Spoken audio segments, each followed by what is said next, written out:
নিয়ম আপনার শিখাইছে কিনা? আপনি কি মগের মূল্য পাইছেন না? ভাই মগের মূল্য কান জগের মূল্য কান ভাই, এই নিয়মই আছে ভাই আমি আপনার সাথে তর্ক বাড়াতে চাচ্ছি না, আমার 50 পয়সা আপনি ফেরত দেন। আবারও আপনি একই কথা করছেন ভাই, 5 টাকাটা চাপ দাম ভাই। মহা বিপদ। আপনি কি হিসাব বোঝেন না? নিজে হিসাব দিয়ে আবার নিজে উল্টো টাকা চাচ্ছেন কেন? আরে ভাই 5 টাকা দিয়া লাগবে ভাই, এই 5 টাকাটা চাপ দাম ভাই। আরে ভাই আপনি কি আমার কাছে চিনি বিক্রি করছেন নাকি? আপনার টাকা দেবো। আরে ভাই চিনি দিলেও 5 টাকা, না দিলেও 5 টাকা, তো এটা সব জায়গায় আছে, আপনি 5 টাকা দেবেন তো। কিসের জন্য? আচ্ছা আচ্ছা আচ্ছা আচ্ছা, বসেন, আপনার বসেন বসেন। এ ভাই, একটা চা বানান, আমি দেখছি। সমস্যা কি ভাই? ভাই আমি তো কিছুক্ষণ শুনলাম।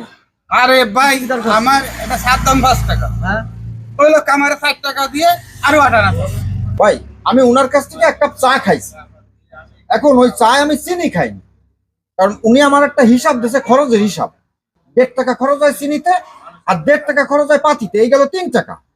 আর জ্বালানিতে খরচ হয় ওনার 50 পয়সা, এই গেল 3.5 টাকা। আর ওনার এই বিদ্যুৎ বিল, গড় ভাড়া, কাপ টাক ভাঙ্গে, এগুলো আর 1 টাকা খরচ হয়, এই মোট 4.5 টাকা। এখন তাহলে ওনার 50 পয়সা লাভ হয়, উনি তা বলছে, আমি মানছি এগুলো। কিন্তু কথা হচ্ছে যে ওনার কাছে আমি চিনি বাদে চা খাইছি, তা চিনির দাম তো 1.5 টাকা, সে তো আমার কাছে চিনি বেচিনি ভাই, তো সেই চিনির দাম দাম সে চাচ্ছে কেন আমার কাছে, সেটা একটু শোনান দি দেয়।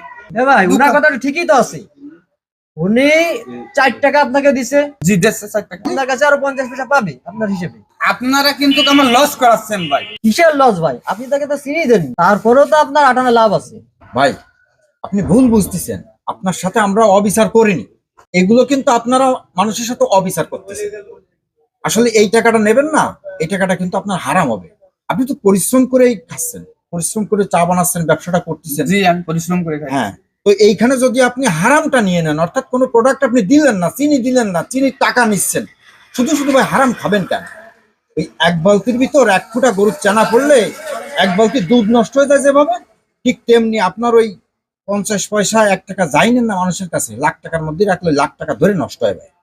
তো হারামটা ঢুকেন না, যাই হোক, মনে কিছু করেন না, আপনারা এগুলো আর করেন না, ঠিক আছে ভাই? জি ভাই। এগুলো করছেন না ভাই।